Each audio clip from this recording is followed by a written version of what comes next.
गांव चंद्रपुर की है, जहां लोग दिन में सामान्य जीवन जीते थे, लेकिन रात होते ही एक अजीब डर पूरे गांव में छा जाता था।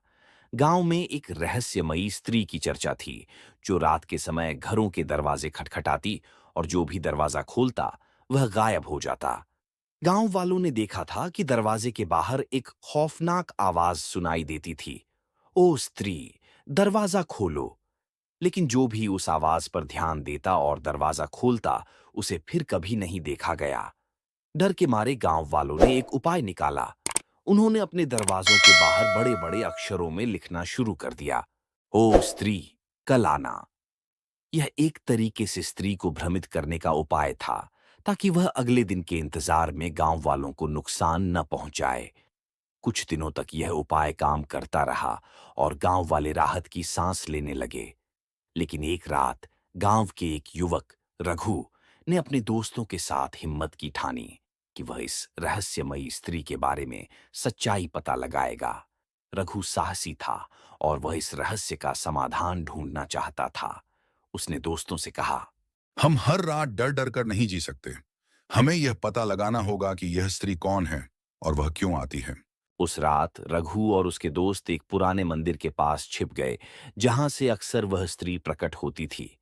जैसे ही आधी रात का समय हुआ, हवा तेज चलने लगी और एक अजीब सी ठंडक चारों ओर फैल गई। अचानक एक लंबी छाया दिखाई दी और वही डरावनी स्त्री मंदिर के पास प्रकट हुई। उसके बाल बिखरे हुए थे, आंखें लाल चमक रही थीं और वह धीरे-धीरे गांव की ओर बढ़ रही थी।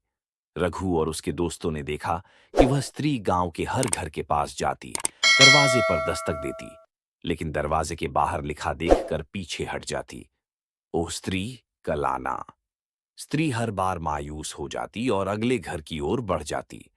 लेकिन इस बार कुछ अलग हुआ। स्त्री ने एक घर के सामने रुककर अजीब सी हंसी में कहा, कब तक कल का इंतजार करोगे? और अचानक गांव की सारी बत्तियां बुझ गईं। रघु ने हिम्मत जुटाकर मंदिर के पुजारी से मदद मांगी। पुजारी ने बताया कि वह स्त्री एक भूत है, जिसकी मृत्यु बरसों पहले अन्यायपूर्ण तरीके से हुई थी। उसकी आत्मा को शांति नहीं मिली और इसलिए वह बदला लेने के लिए हर रात गांव में भटकती थी।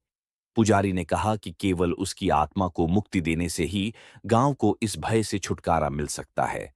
अगले दिन गांव वालों ने मिलकर उस स्त्री की आत्मा के लिए एक विशेष पूजा का आयोजन किया। स्त्री की आत्मा को प्रायश्चित और न्याय मिल गया और वह हमेशा के लिए गांव से चली गई। उस रात के बाद गांव के लोगों ने दरवाजों के बाहर लिखे, ओ स्त्री, कल आना को मिटा दिया, क्योंकि अब उन्हें पता था कि वह स्त्री कभी वापस नहीं आएगी। गांव में फिर से शांति और सुकून लौट आया। ओ स्त्री, कल आना कि यह कहानी हमें यह सिखाती है कि डर चाहे क्यों न हो, उसका सामना करके और उसके पीछे की सच्चाई जानकर ही उसे हमेशा के लिए खत्म किया